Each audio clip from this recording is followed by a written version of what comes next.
Kau bisa patahkan kakiku, tapi tidak mimpi-mimpiku. Yang terhormat Bapak Ibu Guru SMP Negeri 4 Cipangetan, rekan-rekan sahabat semua ya, marilah kita panjatkan puji syukur kehadirat Allah Subhanahu Wa Taala, karena dengan rahmat dan karunia-Nya kita diberikan kesempatan ya, nikmat sehat dan nikmat kesempatan kita bisa berkumpul di tempat ini dalam rangka desiminasi ya, atau forum berbagi dengan rekan sejawat. Yang kita tahu sebelumnya ada calon guru penggerak ya, rekan kita sudah lulus menjadi CGP, satu-satunya rekan kita yang lulus CGP ya. Kita juga sebenarnya ingin, tapi karena berbagai kendala tidak lolos gitu ya. Nah, alhamdulillah kita tahu Bu Endang ya, sebagai calon guru penggerak sudah melaksanakan atau mendapatkan pendidikan CGP beberapa bulan ini, dan hari ini kita diundang khusus untuk mengikuti desiminasi atau forum berbagi. Ya, salawat dan salam semoga tetap tercurahkan kepada Nabi besar Muhammad sallallahu alaihi wasallam. Langsung saja kita buka acara dengan basmalah bersama-sama. Sebelum kita mulai, kita dengarkan atau kita perhatikan sambutan dari Bapak Kepala Sekolah, Bapak Asep Gunawan. Dipersilakan. Assalamualaikum warahmatullahi wabarakatuh. Bismillahirrahmanirrahim. Alhamdulillahirabbil alamin. Puji dan syukur kita panjatkan kepada Allah Subhanahu wa taala bahwasanya pada hari ini kita bisa berkumpul dalam kegiatan desiminasi guru penggerak dari SMP 4 Cipangetan ke Banyak. Aku ucapkan terima kasih atas kehadiran Bapak dan Ibu pada kesempatan hari ini, meskipun Bapak dan Ibu sedang sibuk mempersiapkan untuk kegiatan pembagian rapor dan kegiatan lainnya, bisa hadir dalam kesempatan ini. Untuk itu kami ucapkan terima kasih yang sebesar-besarnya.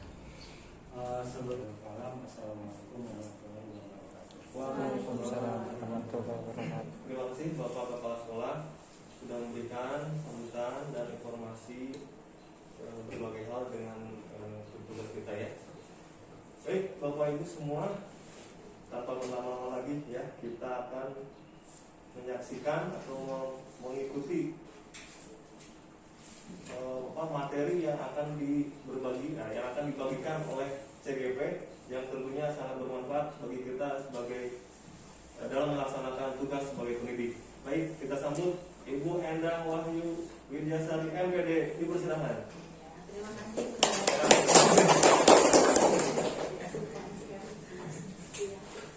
Terima kasih Pak Burhan, juga Bapak Kepala Sekolah. Bismillahirrahmanirrahim. Assalamualaikum warahmatullahi wabarakatuh. Saya izin membuka masker ya. Izin dibuka maskernya. Dari vaksin ya. Dari vaksin, insya Allah sehat. Ya, Ibu dan Bapak, terima kasih sekali atas kehadirannya. Hari ini selain kita melaksanakan tadi rapat dinas ya, ada pengarahan dari Bapak Kepala Sekolah. Lalu juga di forum ini saya diberi kesempatan untuk berbagi kegiatan kemarin mengikuti pelatihan calon guru penggerak kurang lebih selama 3 bulan kurangnya.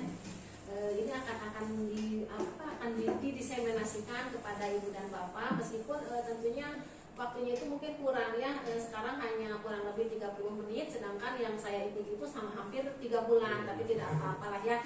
Dalam kegiatan sehari-hari kita bisa sharing apapun, biasanya kita bisa sharing tentang kegiatan-kegiatan sekolah. Ibu dan Bapak,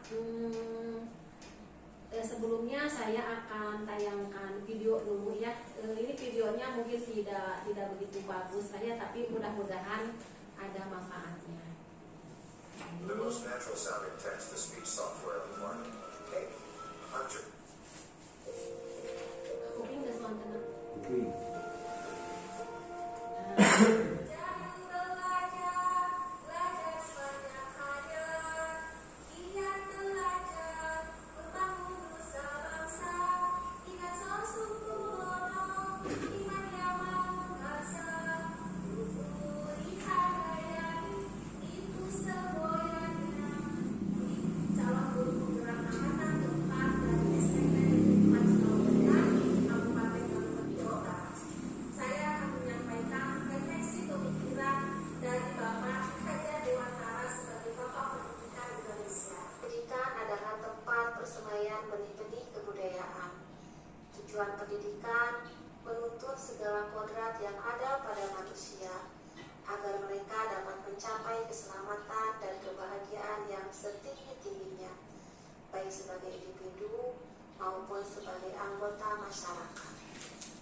Sebagai guru, kita harus mampu menggali potensi-potensi yang ada pada anak didik, membuka cakrawala pemikirannya supaya terbuka dengan hal-hal baru dan juga berwawasan global. Tentunya tanpa melupakan nilai-nilai kearifan budaya lokal sekitar. Setiap anak mempunyai keunikan-keunikan tersendiri yang berbeda dengan anak-anak yang lainnya. Oleh karena itu, guru maupun orang tua hendaknya melakukan pendekatan individu atau kelompok agar potensi anak didik dapat berkembang optimal. Adapun kegiatan yang pernah saya lakukan dalam rangka Merdeka Belajar diantaranya: pertama, menggerakkan kegiatan literasi berbasis kelas, sekolah, dan masyarakat untuk mewujudkan siswa bernalar kritis. Kedua, memberikan kebebasan kepada anak didik untuk membangun pengetahuannya. Ketiga, memberikan kebebasan kepada anak didik untuk berpendapat, mengemukakan gagasan-gagasannya. Keempat, menanamkan pendidikan karakter kepada semua anak didik. Dan kelima, melaksanakan pembelajaran dan pendidikan yang berfokus kepada peserta didik. Demikian yang dapat saya sampaikan. Terima kasih.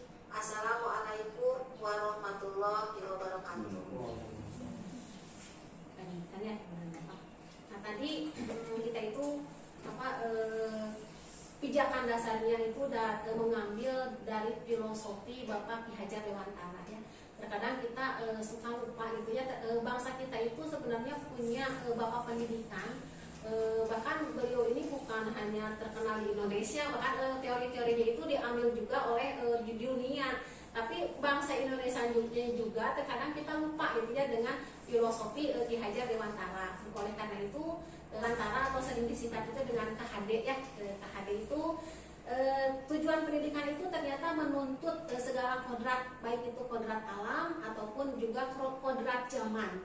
Nah, yang ada pada anak didik agar mereka itu dapat mencapai keselamatan dan kebahagiaan yang setinggi-tingginya sebagai anggota, baik itu sebagai individu ataupun sebagai anggota masyarakat itu. Nah, apa yang dimaksud dengan kodrat alam?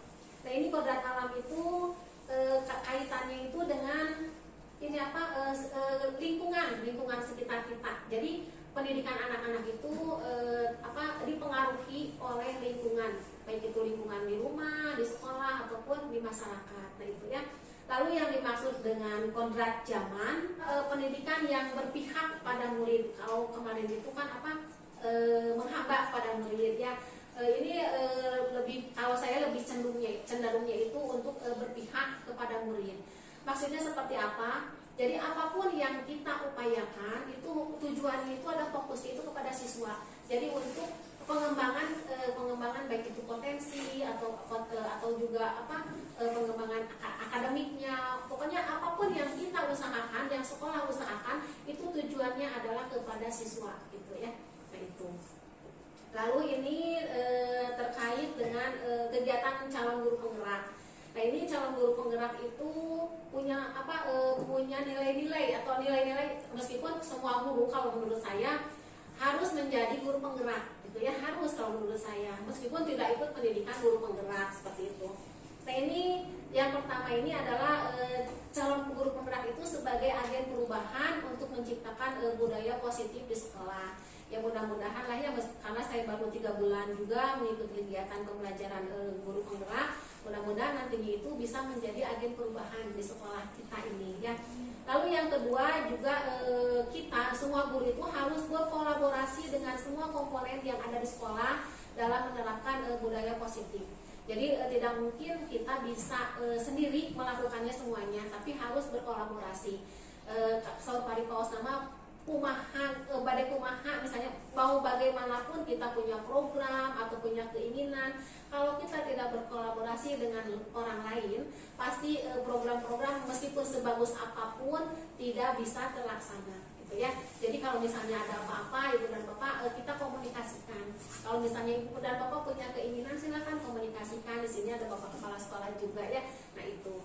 Lalu yang ketiga itu calon guru penggerak mengangkat budaya positif di kelas menjadi budaya positif di sekolah untuk dijadikan visi sekolah. Nah nanti kita akan bahas ya budaya positif di sekolah itu harus bagaimana gitu ya. Karena dimulainya itu memang betul. Dimulainya yang pertama adalah dari diri kita sendiri. Diri kita sendiri harus mau berubah. Jadi kalau misalnya tidak mau berubah ya sulit ya. Mulai dari diri, lalu dimulai dari yang terkecil. Misalnya kita kan punya kelas ya, silakan dilakukan perubahan-perubahan di situ. Mudah-mudahan nanti kalau misalnya setiap kelasnya itu sudah melakukan budaya positif, itu kan akan menjadi sekolah ya, budaya sekolah itu. Nah ini nanti kita juga akan akan menjelaskan saya itu tentang penerapan budaya positif di sekolah itu harus bagaimana ya ibu dan bapak. Nah ini slide yang selanjutnya. Ini kita kan sering mendengar ya merdeka belajar gitu ya. Merdeka belajar itu seperti apa? Apakah tidak mengajar atau bagaimana ya? Merdeka belajar ini kalau yang saya ambil saya ambil intisarinya dari pemikiran dari buku Ki Hajar Dewantara itu ada 5 poin penting yang saya garis bawahi. Yang pertama itu adalah pendidikan dinamis sesuai dengan zamannya. Memang betul ya ibu dan bapak, makanya kita jangan heran kalau misalnya ada kurikulum rubah-rubah gitu ya. Kemarin kurikulum K13, sekarang kurikulum misalnya sekolah penggerak. Kita jangan apatis lah dengan perubahan-perubahan itu, karena kalau manusia tidak dinamis, diam saja ya nantinya mungkin tidak akan ada perubahan-perubahan gitu ya. Nah jadi kita itu harus mendidik anak-anak sesuai dengan zamannya. Kalau misalnya sekarang zamannya IT ya kita ajarkan mereka, kenalkan dengan IT seperti itu. Jadi harus mengikuti perkembangan zaman. Kalau misalnya tidak mengikuti perkembangan zaman, ya insya Allah lah dijamin mungkin tertinggal kita itu. Lalu yang kedua itu pendidikan yang menyenangkan dan membahagiakan. Jadi kalau yang menyenangkan itu bukan berarti bahagia tertawa-tawa di kelas, bagus silahkan seperti itu. Tapi yang menyenangkan kita itu tidak ada beban, maksudnya bukan berarti tidak ada beban kegiatan pembelajaran, ada tugas, bukan seperti itu. Tapi menyenangkan, tujuan itu tercapai gitu, tujuan kegiatan pembelajaran itu tercapai. Jadi ibu dan bapak silakan nanti kita bisa kemas ya pembelajaran yang bagaimana, yang menyenangkan dan membahagiakan. Jadi guru dan siswa itu harus bahagia kalau di kelas ya. Jadi jangan wajar lah kalau misalnya anak-anak kita itu ada yang begini, ada yang begitu, pusing gitu ya. Tapi ibu dan bapak lah begini saja, anak-anak itu sudah datang ke sekolah juga kita itu harus bahagia lah. Tinggal nanti kita arahkan sedikit demi sedikit gitu ya, harus bagaimana mereka itu. Sebab kalau misalnya dipikirkan satu anak itu kan satu karakter ya. Jadi 1000 anak misalnya 1000 karakter, ada yang begini, ada yang begitu, bisa jadi terdamang gitu ya. Sudahlah kita nikmati saja. Mudah-mudahan anak-anak kita bisa berubah ke arah yang lebih baik dengan pendidikan yang menyenangkan dan membahagiakan. Sebab kalau guru bahagia, siswa bahagia, insya Allah tujuan dari kegiatan pembelajaran dan nantinya itu tujuan dari pendidikan nasional bisa tercapai gitu.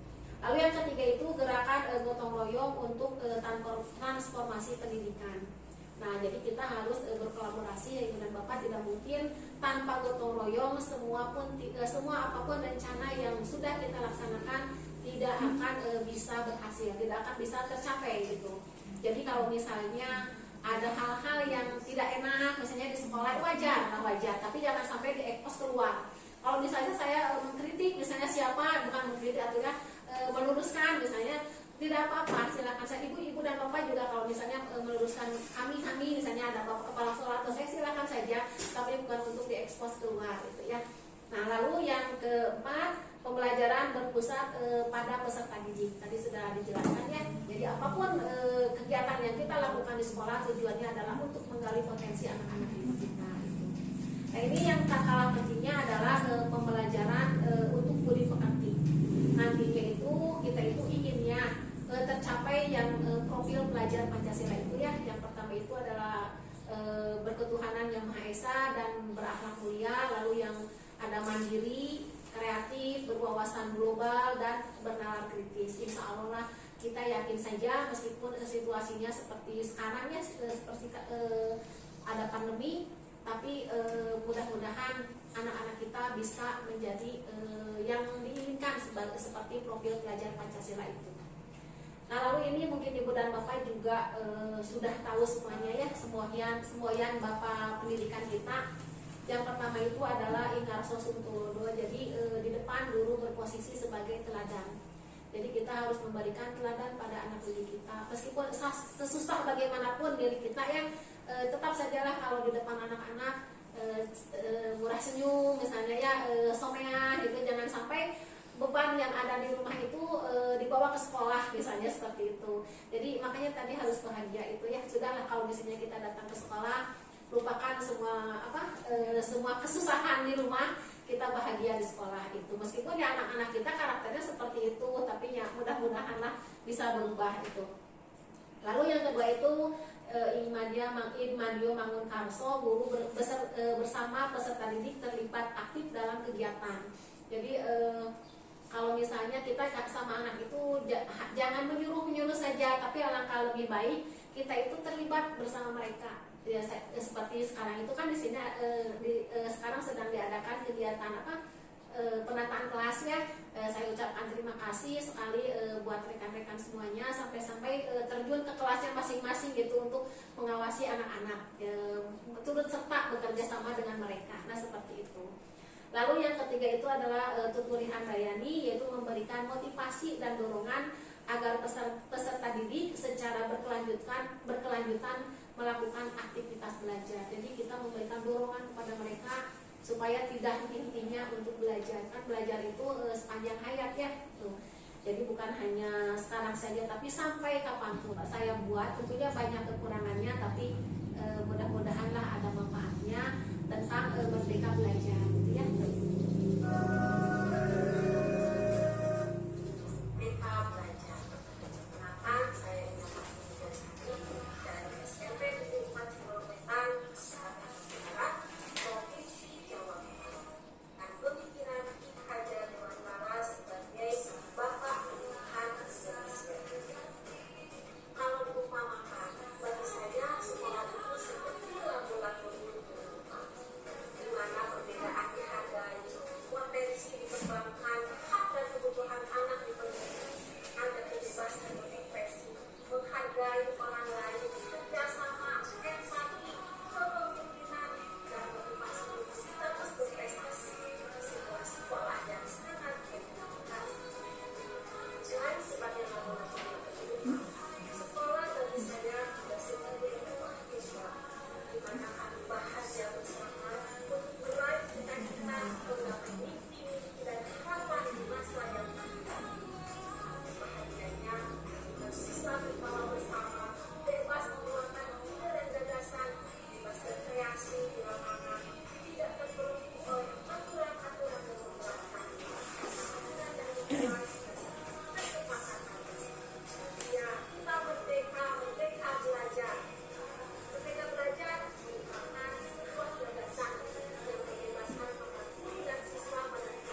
laboratorium kehidupan. Memang betul Ibu dan Bapak, kalau misalnya kita itu menganggap sekolah itu sebagai laboratorium kehidupan, di sekolah itu banyak sekali yang bisa kita gali dari per mata pelajaran saja ya. Jadi saya misalnya mengajar IPS, saya berbicara misalnya dengan Bu Ella tentang IPA, kan jadi banyak ya ilmunya. Lalu misalnya dengan Bu Siti prakarya. Jadi silakan Ibu dan Bapak, anggaplah sekolah kita itu sebagai laboratorium kehidupan. Apapun di sekolah itu ada sebenarnya. Ayo sob, mau misalnya ekstrakurikuler pramuka. Jadi jangan kita itu jangan hanya mendorong anak saja untuk belajar, tapi kitanya juga upayakan masuk juga lah untuk mengikuti kegiatan pembelajaran. Nah misalnya kita ngobrol dengan Pak Arif tentang bahasa Indonesia, di situ kita bisa belajar kan, misalnya tentang apa itu puisi, apa itu cerpen, sehingga kita bisa juga menulis puisi atau menulis cerpen, menulis karya tulis seperti itu ya. Lalu misalnya kita dengan Pak Jajang misalnya belajar tentang agama. Jadi memang betul Ibu dan Bapak, ketika direnungkan, memang betulnya di sekolah itu segala ayat gitu, ilmu apapun di sini itu ada. Kita bisa mempelajari karakter anak-anak misalnya ya. Di situ kan ada psikologi misalnya seperti itu. Lalu Ibu dan Bapak, sekolah itu juga ayolah kita anggap itu sebagai rumah kita. Jadi kalau di rumah itu kan inginnya itu bersih, misalnya rapi. Di sekolah juga seperti itu. Jadi kalau misal ini rumah kita, itu ya rumah kita bersama. Mau baik, mau buruk, itu kan tergantung dari penghuninya. Itu, yuk silakan Ibu dan Bapak kembangkan potensinya. Jadi jangan sampai misalnya ada instruksi baru dikerjakan yang seperti itu. Ibu dan Bapak silakan keluarkan ide-idenya, mau bagaimana, mau misalnya Ibu saya mah di kelas ingin seperti ini, atau mungkin Bapak saya ingin seperti ini. Ayo kita bersama-sama. Jadi untuk Pak andal-andal gitu ya, lihat lingkungan kotor, ayo kita bersihkan bersama. Kan ini rumah kita, mau baik mau buruk, itu kan rumahan nu dilebat namanya bagaimana orang yang mengisinya. Kalau misalnya rumahnya buruk, berarti orang yang mengisinya juga mungkin ya buruk, mungkinnya seperti itu. Kalau misalnya rumahnya bagus, yang pengisinya juga mungkin insya Allah mungkin pada bagus gitu, mau mengurus rumahnya misalnya seperti itu. Nah, itu Ibu dan Bapak. Nah ini nah sekarang itu penerapan budaya positif di sekolah ini tadi berkaitan dengan yang tadi saya ceritakan ya. Nah, ini adalah perubahan budaya positif itu ada 7 poin. Yang pertama itu adalah perubahan paradigma belajar, lalu juga motivasi perilaku manusia, lalu yang ketiga kebutuhan dasar, yang keempat itu disiplin positif, dan yang kelima posisi kontrol atau restitusi, dan yang keenam adalah keyakinan kelas, dan yang ketujuh segitiga restitusi. Ini ya. Yang pertama adalah perubahan paradigma belajar. Nah mungkin kalau yang dulu itu segala sesuatunya itu berfokus kepada guru ya. Kalau sekarang guru dan siswa itu silakan kita berkomunikasi, misalnya jadi merancang kegiatan pembelajaran itu secara bersama-sama. Jadi Ibu dan Bapak fokus ke kelas masing-masing, misalnya fokus kepada anak didik kita. Sebenarnya apa sih yang dibutuhkan oleh mereka? Kadang-kadang kan kita itu kalau mengajar apa kalau begini kumaha ibu gitu ya. Nah sekarang silakan Ibu dan Bapak berkomunikasi. Sebenarnya apa sih yang mereka inginkan? Nah itu kan jadi lebih mudah ya. Meskipun sudah diusahakan, pasti saja ada anak-anak ada yang begini, ada yang begitu. Kita ingat sajalah setiap anak mempunyai karakter yang berbeda itu. Dan Ibu dan Bapak, kita juga harus yakin ketika kita memberikan pelayanan yang terbaik buat anak kita, kan kita juga punya anaknya di rumah, insya Allah mereka juga akan mendapatkan pelayanan yang terbaik dari gurunya di sekolahnya. Itu saja Ibu dan Bapak, karena apapun pada dasarnya akan kembali kepada diri kita itu. Nah ini lalu yang kedua itu adalah motivasi perilaku manusia. Nah ini motivasi perilaku manusia itu tentang saya mau tanya dulu kalau ini hubungannya mungkin penerapan budaya positif itu dengan disiplin Ibu dan Bapak ya. Kalau yang selama ini yang ada di kepala kita tentang disiplin itu apa kira-kiranya? Kan seringnya kalau disiplin atau baru dah melihara rese ya tentunya. Kira-kiranya apa sih disiplin itu apa? Menjalankan sesuatu sesuai aturan. Menjalankan sesuatu sesuai dengan aturan-aturan. Kalau misalnya tidak diikuti aturan-aturan itu, misalnya kita mendapatkan sanksi ya atau hukuman seperti itu ya. Itu. Nah, ini kita lihat dulu kebutuhan motivasi perilaku manusia dalam menjalankan, dalam mengikuti aturan-aturannya. Aturan-aturan itu yang tadinya itu supaya penegakan aturan supaya anak-anak itu disiplin dan seperti itu. Nah, kita nanti akan berubahlah kata aturan ini menjadi apa supaya diperhalus gitu ya. Nah, sudah disepakati minggu bersama. Ya, yang harus jadi mereka itu dilibatkan gitu ya, dilibatkan dalam penyusunan aturan-aturan tersebut gitu ya. Nah, ini motivasi perilaku manusia. Yang pertama itu adalah untuk menghindari ketidaknyamanan atau hukuman. Jadi mereka itu taat pada aturan itu, tapi tujuannya itu supaya tidak dihukum. Jadi tidak keluar dalam hati sanubarinya gitu ya dalam melaksanakan aturan-aturan tersebut. Lalu yang kedua, untuk mendapatkan imbalan atau penghargaan dari orang lain. Jadi ya, makanya Ibu dan Bapak, ketika kita memberikan reward atau hadiah pada anak-anak itu juga harus hati-hati ya, sebab bisa saja mereka itu melakukan hal itu karena untuk mendapatkan hadiah. Tidak apa-apa, itu juga bagus, tapi ini juga harus kita pikirkan lagi gitu ya. Jangan sampai mereka itu taat pada aturan, mengikuti kegiatan karena ingin hadiahnya. Motivasinya itu hanya ingin hadiahnya, bukan untuk mengembangkan dirinya itu. Lalu yang ketiga, untuk menjadi orang yang mereka inginkan dan menghargai diri sendiri dengan nilai-nilai yang mereka percaya. Nah, ini tentunya yang kita inginkan ya. Jadi mereka itu menerapkan kata disiplin itu karena mereka yakin kalau itu adalah hal-hal yang baik ya. Norma-norma itu sudah diterapkan di sekolah dan disepakati oleh bersama itu. Dan Ibu dan Bapak sebenarnya nah ini disiplin itu kalau menurut pemikiran Ki Hajar Dewantara, kalau kita itu kan pikirnya disiplin teh aturan-aturan, kalau misalnya tidak dilaksanakan pasti kena sanksi, seperti pikirnya teh sanksi dan ada sanksi, ada reward seperti itu ya. Nah, ini kalau disiplin itu sebenarnya arti katanya itu belajar. Jadi anak-anak itu belajar untuk supaya mereka itu menemukan jati dirinya gitu. Nah, mereka itu tidak melanggar peraturan itu karena mereka yakin kalau itu adalah baik. Misalnya kalau misalnya ditinggalkan ini buruk gitu, seperti itu Ibu dan Bapak.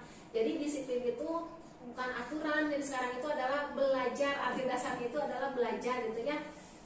Nah, itu belajar mengapa mereka itu melakukan hal tersebut gitu. Jadi paham gitu ya, kalau misalnya ini dilakukan alasannya apa, misalnya ini tidak dilakukan alasannya apa. Nah, itu Ibu dan Bapak. Nah, ini juga ada tiga kebutuhan, ada kebutuhan dasar ya. Kebutuhan yang pertama itu adalah kebutuhan untuk bertahan hidup, itu di lingkaran yang paling dalamnya. Itu adalah kebutuhan yang bersifat fisiologis untuk bertahan hidup, misalnya kesehatan, rumah, dan makannya, itu mah kebutuhan dasar gitu ya, itu. Ini kebutuhan manusia. Lalu yang kedua itu adalah cinta dan kasih sayang. Maksudnya itu kebutuhan untuk diterima di lingkungan sekitar kita. Seperti anak-anak kan mungkin mereka itu inginnya itu semuanya diterima di lingkungan sekolah. Tapi bisa saja misalnya seperti di sini kan ada kasus-kasus misalnya anak yang nakal, misalnya seperti itu di kelasnya, mereka itu tidak mendapat atau merasa tidak diterima di lingkungan kelasnya seperti itu. Jadi bisa minder seperti itu ya. Itu. Lalu ada juga kebutuhan psikologis, yaitu kebutuhan pengakuan atas kemampuan. Jadi bagus juga misalnya ya, anak misalnya kita mengadakan suatu lomba, anak itu misalnya mula-mulanya hanya untuk mendapatkan hadiah, tapi lama-lama kan dia juga bisa berkembang potensinya. Tapi saya juga jadi berpikir, kemarin itu kan suka memberikan hadiah di kelasnya. Suka ada anak yang menjapri, cenah hoyong hadiah nadei, jangan sampai seperti itulah. Jadi mereka itu mau belajar intinya seperti itu. Jadi kalau misalnya kita memberikan hadiah, kita juga harus memberikan itu untuk apa sebenarnya hadiah ini teh. Jadi jadi mereka juga tahu, jangan sampai mereka belajar misalnya untuk mendapatkan ranking karena ini hadiahnya. Ya, itu juga tidak salahnya, tapi mungkin nanti diberi pengertian juga anak-anaknya itu. Dan ini ada juga kesenangan. Dan selain itu juga ada kebebasan. Kalau kebebasan itu kebebasan untuk kebutuhan akan menentukan pilihan. Misalnya ada pilihan A atau pilihan B seperti itu ya Ibu dan Bapak. Lalu di sini ada tadi disiplin positif sudah dibahas sedikit. Dan ini posisi kontrol atau restitusi. Nah ini kalau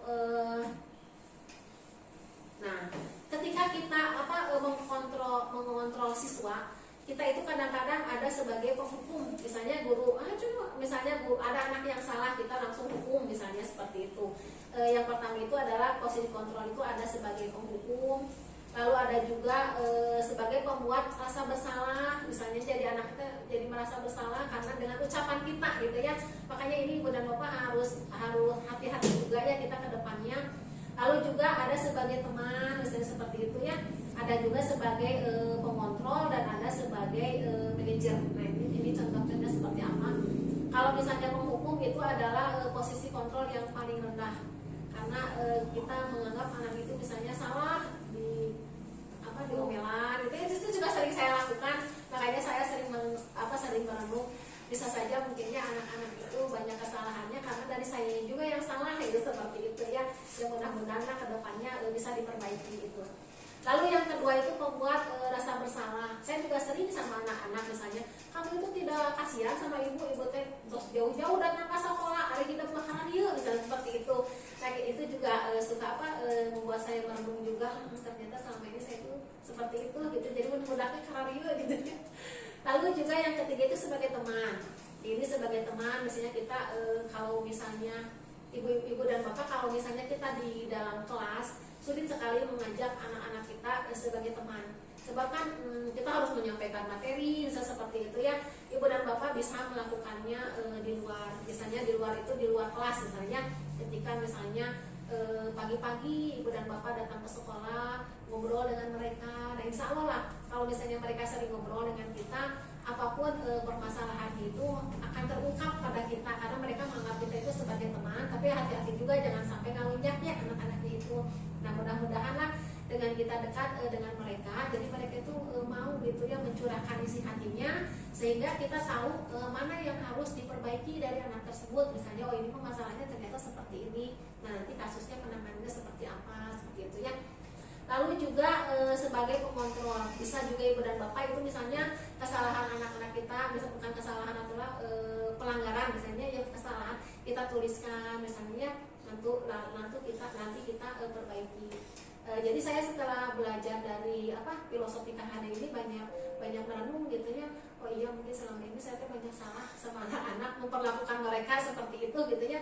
Jadi mungkin mereka itu juga tidak terbuka gitulah hatinya seperti itu. Mudah-mudahan lah dari sekarang ke depan kita bisa merubah perilaku kita terhadap anak ini.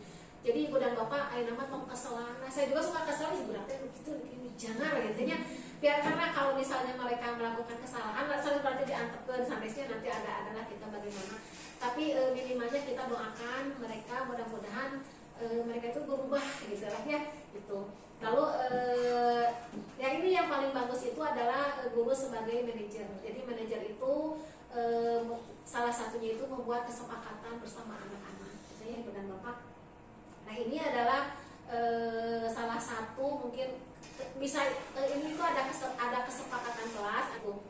Nah kemarin juga alhamdulillah di kelas Pak Burhan, terima kasih Pak Burhan sudah memberikan kesempatan untuk mencoba gitu membuat keyakinan kelas ya. Nah ini hasilnya itu ada misalnya tidak boleh datang terlambat, seperti datang ke sekolah tidak terlambat, seperti itu, saling menghargai, itu mereka dilibatkan gitu ya, dilibatkan. Jadi silakan ibu dan bapak nanti sebagai wali kelas, tidak wali kelas juga tidak apa-apa ya. Misalnya kelas 7A buat kesepakatan kelas. Kalau selama ini kan kita tahu aturan sekolah teh gitu ya, tanpa mereka itu dilibatkan secara langsung untuk membuat kesepakatan kelas, atau nantinya akan menjadi kesepakatan sekolah. Dan pada dasarnya intinya itu sama, ternyata yang mereka itu di kelasnya ingin tertib, cuma ingin bersih seperti itu. Meskipun nantinya pasti ada saja yang melanggar, tapi kan kita itu lebih mudah untuk menegurnya gitu, karena kesepakatan ini sudah dibuat oleh bersama-sama gitu ya. Nah ini untuk apa sih dibuat keyakinan kelas atau kesepakatan kelas? Yang pertama itu untuk menanamkan budaya positif yang akan menjadi bekal hidup murid untuk selamat dan bahagia. Jadi kan mereka dilibatkan. Jadi oh iya wah nama cenah jadi apa orang teh kudu kieu sebab kan mereka menulis sendiri nanti dideklarasikan di kelasnya masing-masing juga seperti itu. Ya mudah-mudahan lah nanti ada perubahan pola pikir dari anak-anak kita gitu ya. Lalu yang kedua itu menjadikan keyakinan kelas sebagai pembiasaan yang terpola secara otomatis dan membantu mewujudkan profil pelajar Pancasila. Kan ada demokratis juga ya seperti itu. Lalu yang ketiga menciptakan proses berpikir kritis, kreatif, reflektif dan terbuka dalam menggali nilai-nilai kebajikan dari keyakinan kelas dalam konten nanti ya. Jadi mereka itu pahamlah, oh ternyata itu tuh baik, ini itu jelek, tidak boleh dilakukan, bisa seperti itu ya. Ibu dan Bapak bisa lah nanti membuat keyakinan kelas atau kesepakatan kelas. Dan setelah misalnya setelah kesepakatan kelas ini dibuat, nanti ditandatangani kalau bisa oleh anak-anak semuanya ditandatangani. Misalnya si A itu naon, hoyongna naon, tapi nanti kita rangkum misalnya menjadi apa garis besarnya ya. Nanti ditandatangani oleh ibu dan bapak sebagai wali kelas, ditandatangani juga oleh kepala sekolah. Jadi tiap kelas itu punya kesepakatan kelasnya masing-masing. Tapi merujuknya ya nanti aturan bukan kesepakatan yang nantinya itu yang di sekolah kan kita punya tata tertib juga ya, merujuknya ke situ. Nah kalau misalnya kesepakatan kelas itu kan bisa lebih mudah kita mengarahkannya, kan anak-anaknya hanya 32 misalnya seperti itu. Dan kalau nanti misalnya ada yang melanggar, jadi kita juga lebih mudah untuk menegur atau mengingatkan, kan kita sudah tahu kesepakatan kelasnya seperti ini misalnya seperti itu. Jadi saya juga jadi berpikir ya mungkin ya anak-anak banyak melanggar, soalnya mereka itu tidak dilibatkan dalam kegiatan untuk kesepakatan kelas itu seperti apa gitu ya. Nah ini ada juga ibu dan bapak segitiga restitusi. Nah apa itu segitiga restitusi itu apa sih? Proses menciptakan kondisi bagi murid untuk memperbaiki kesalahan. Nah sehingga mereka bisa kembali pada kelompok mereka dengan karakter yang lebih kuat atau yang lebih baik. Jadi prosesnya restitusi itu proses untuk memperbaiki kesalahan yang dilakukan oleh murid sehingga nanti mereka bisa kembali ke lingkungannya, misalnya ke lingkungan kelas atau mungkin ke lingkungan sekolah yang lebih besar. Nah ini dengan karakter yang lebih kuat atau yang lebih baik. Itu ya Bapak ya. Nah ini segitiga restitusi ini ada 3 ya. Yang pertama adalah menanyakan keyakinan. Misalnya kalau misalnya ibu dan bapak nanti ada siswa yang melanggar, misalnya melanggar kesepakatan yang sudah dibuat, ibu dan bapak tanyakan apa keyakinan kan sudah dibuat, misalnya kesepakatan kelas, apa kira-kira yang ada di dalamnya seperti itu ya. Lalu yang kedua menstabilkan identitas. Jadi jangan sampai kita itu menegur anak-anak itu jadi down gitu ya, jadi merasa bersalah dan nantinya itu potensi itu tidak berkembang seperti itu ya. Lalu yang kedua validasi tindakan yang salah. Jadi misalnya kenapa melakukan itu, terus tindak lanjutnya ke depannya mau bagaimana itu ya. Jadi biarkan mereka kita itu mengarahkan sehingga mereka itu tahu oh solusinya harus seperti ini, tindakan yang dilakukannya itu harus seperti apa seperti itu ya.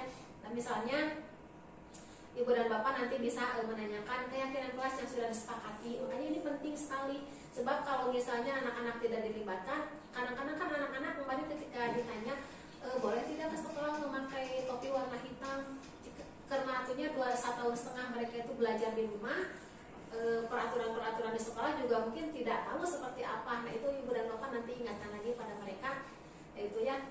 Lalu misalnya kami itu ingin jadi orang seperti apa sih? Jadi kita jangan sampai menghukum mereka lah ya ibu dan bapak. Saya juga jadi sedih gitu ya, selama ini saya suka berlaku mungkin kurang baik pada mereka ketika menegur. Ya mudah-mudahan lah ada perbaikan ke depannya gitu. Dan ibu dan bapak ini ada kesepakatan kelas yang sudah dibuat kemarin itu bersama kelas Kaburhan kelas 7A. Ibu dan bapak bisa lihat ya. Ini sebagai contoh, nanti ibu dan bapak bisa buat yang lebih bagus gitu.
Berang belum.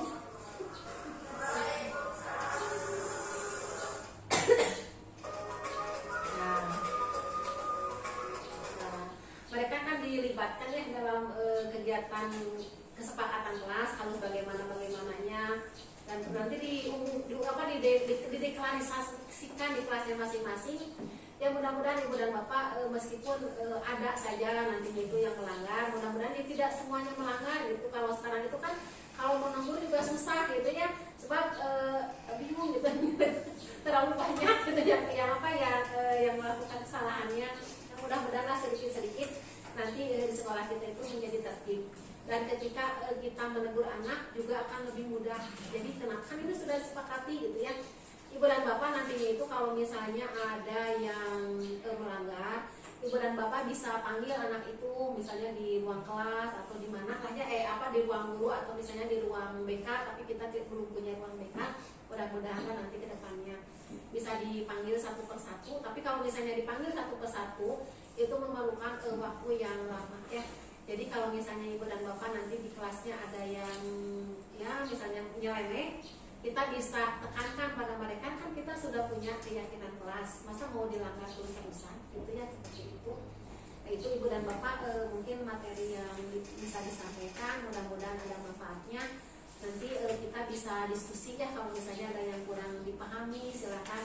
Yang pasti mulai hari ini atau bukan hari inilah, mulai detik ini ayo kita ubah lah ya paradigma kita yang tadinya itu kita tidak bisa memaksa misalnya padi tumbuh menjadi jagung, jagung tumbuh menjadi padi, karena mereka punya karakter masing-masing.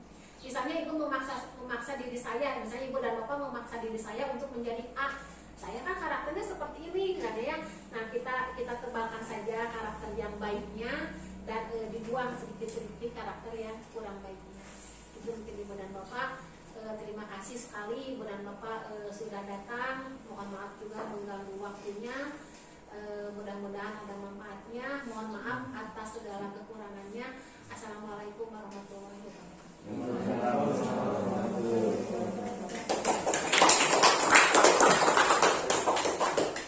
Ini materinya sangat luar biasa dan saya lihat ini mungkin baru setengahnya atau baru sedikit ya, karena baru filosofinya dan baru sampai kesepakatan kelas, belum ke gerak-gerik pembelajaran gitu ya. Nah, nanti kita tunggu lagi diseminasi yang berikutnya tentang program guru penggerak ini. Baik, yang tadi disampaikan ada yang perlu didiskusikan, Bapak Ibu bisa kita tanyakan langsung ke calon guru penggerak ini.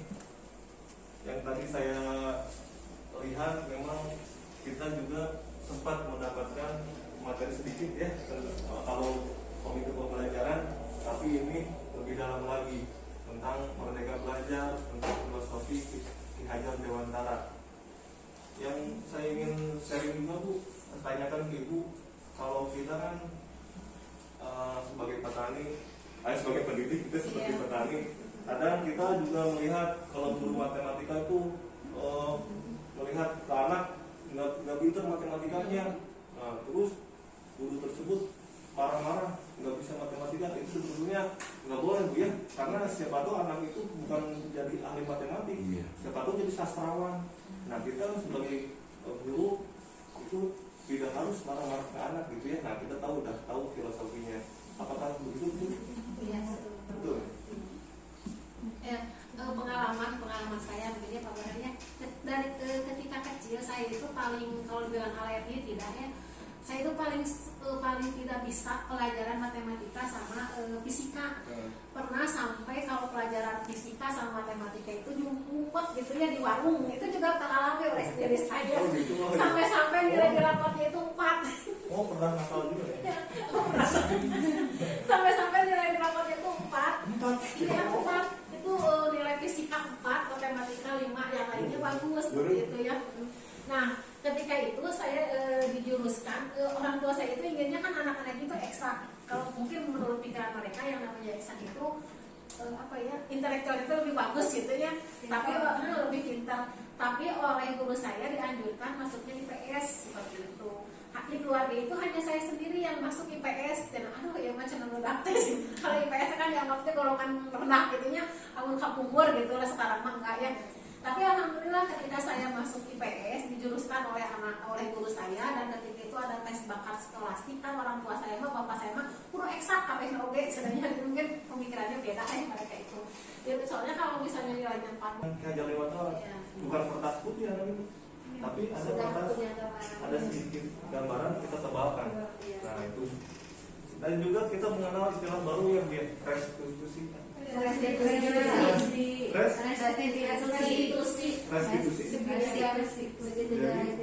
Ada tekniknya ternyata Iya. untuk mendisiplinkan siswa, yang maksudnya untuk membuat siswa taat dengan aturan, ternyata ada teknik-teknik.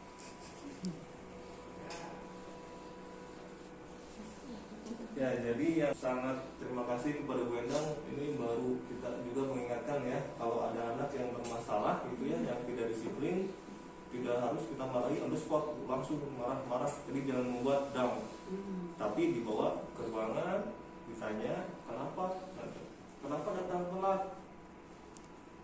Kita kan biasanya langsung marah-marah. Nah, ternyata kalau ditanya, ini tadi ibu saya tiba-tiba pingsan, terus saya antar dulu ke rumah sakit. Nah kan kita jadi iba gitu ya. Nah, jadi sudah tahu alasannya. Tadi kan ditanya alasannya. Nah baru kita tidak harus marah-marah dulu. Baik, ini mungkin yang pembelajaran yang menyenangkan gitu ya, pembelajaran yang memerdekakan. Kita tahu anak-anak tuh punya benih masing-masing, yang kita tugas kita adalah memelihara benih itu, memberi pupuk, menghindarkan dari hama gitu ya. Jadi anak itu tumbuh sesuai dengan kodratnya gitu ya. Baik, silakan. Harus ada kerjasama dari orang tua itu. Ada kerjasama. Tidak hanya dari sekolah. Iya, makanya kan guru penggerak untuk kita semua lah ya. Kita itu kan tadi harus ada kolaborasi itu bisa dengan mereka sejauh, lalu juga dengan kepala sekolah, orang tua dan masyarakat. Jadi tidak mungkin kita bisa mendidik anaknya sendiri. Misalnya kita inginnya seperti anak itu tumbuh potensinya, misalnya tidak melanggar aturan-aturan, tapi di rumahnya dibiarkan, seperti itu tidak bisa. Jadi tetap harus ada kolaborasi antara pihak sekolah dan orang tua. Jadi pendekatan juga harus ke berbagai orang. Karena memang banyak anak-anak yang suka melanggar parkir, ternyata emang lingkungan di rumahnya seperti yang misalkan orang tuanya tidak ada. Nah, tidak ada. Jadi di sekolah juga, ya gitu, sering melanggar aturan, jadi dikeluarkan. Ternyata pas ditanya itu, kenapa kamu lakuin ini ya? Karena ya itu tidak ada pengawasan dari orang tua, tidak ada arahan, tidak ada arahan. Makanya itu filosofi KHD. Kau bisa lumpuhkan tanganku. Saya Burhan, salah satu guru di SMP Negeri Pasikalongwetan. Barusan saya sudah mengikuti acara desiminasi calon guru penggerak ya. Desiminasi yang pertama, saya ingin menyampaikan bahwa desiminasi atau forum berbagi tersebut sangat saya rasakan manfaatnya. Apa yang disampaikan calon guru penggerak tadi tentang filosofi Ki Hajar Dewantara, terus bagaimana cara kita memahami peserta didik, ada kodrat alam, kodrat zaman, dan kita harus berpihak pada peserta didik, itu sangat bermanfaat bagi saya dalam menjalankan tugas sebagai pendidik. Apa yang disampaikan Ibu Endang begitu berkesan, karena ada istilah-istilah yang baru saya dapatkan tentang disiplin positif, yaitu bagaimana menciptakan budaya positif di sekolah. Salah satu istilah yang baru yaitu restitusi ya, yaitu yang sangat bermanfaat bagaimana kita mendisiplinkan siswa. Terima kasih kepada calon guru penggerak. Merdeka belajar. Tapi tidak mimpi-mimpiku. Kau